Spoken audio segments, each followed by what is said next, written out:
Keci, Ya. kenapa sih sekarang itu diperlukan kompetensi ahli K3 umum? Oh, nah jadi gini teman-teman. Kenapa banyak sekali kebutuhan terkait dengan ahli K3 umum? Nah, kalau kita ngomongin soal ahli K3 umum, ada regulasinya nih teman-teman. Kepmenaker 239 tahun 2003 dan Permenaker 02 tahun 1992. Nah, kenapa? Nah, kenapanya ini kita harus cari tahu nih.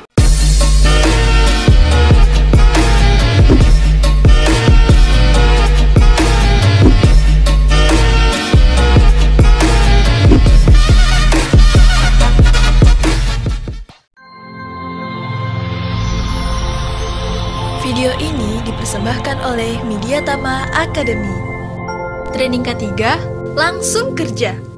Yang pertama, kalau teman-teman memiliki sertifikasi ahli K3 umum, namanya saja umum. Jadi teman-teman bisa mengajukan atau melamar pekerja di perusahaan dengan bidang apapun.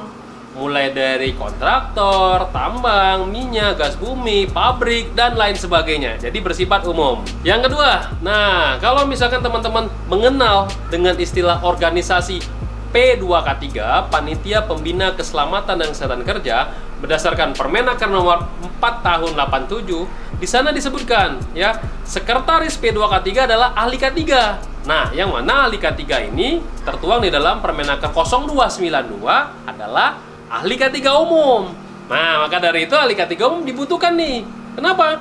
Karena P2K3 wajib dibentuk di tempat kerja yang memiliki pekerja lebih dari 100 orang atau kurang dari 100 orang tapi memiliki potensi bahaya besar. Nah, potensi bahaya besar ada 4 nih, ya. Berpotensi terjadinya kebakaran, peledakan, penyinaran radioaktif, dan keracunan. Nah, di sana wajib dibentuk P2K3, yang mana sekretarisnya adalah ahli K3 umum. Yang ketiganya, nah teman-teman, misalkan nih, kalau teman-teman mengenal istilah CSMS, Kontraktor Safety Management System, yang biasa dilakukan di sektor tambang, pertambangan minyak dan gas bumi, di sana banyak sekali pertanyaan terkait dengan apakah perusahaan saudara memiliki ahli K3. Nah, kebanyakan ahli K3 di sini adalah ahli K3 umum loh, teman-teman. Yang keempat, nah ini juga penentu nih bagi teman-teman semua.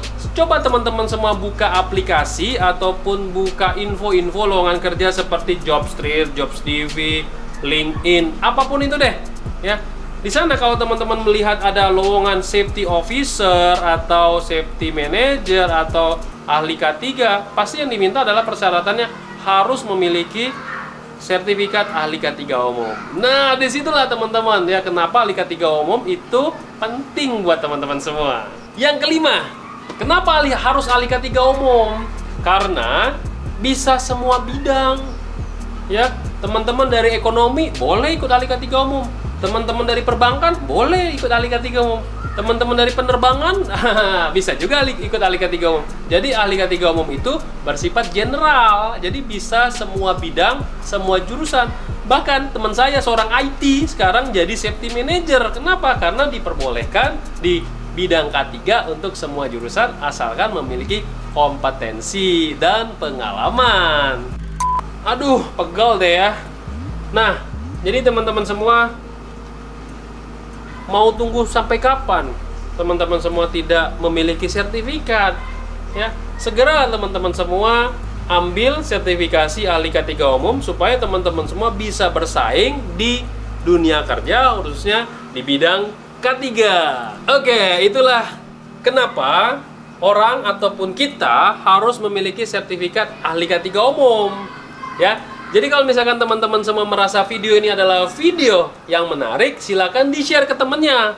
Dan jangan lupa di-subscribe, berikan like, dan kalau misalkan teman-teman ada pertanyaan, berikan komen di bawah. Oke, itu aja dari Kak Cideni. Salam K3.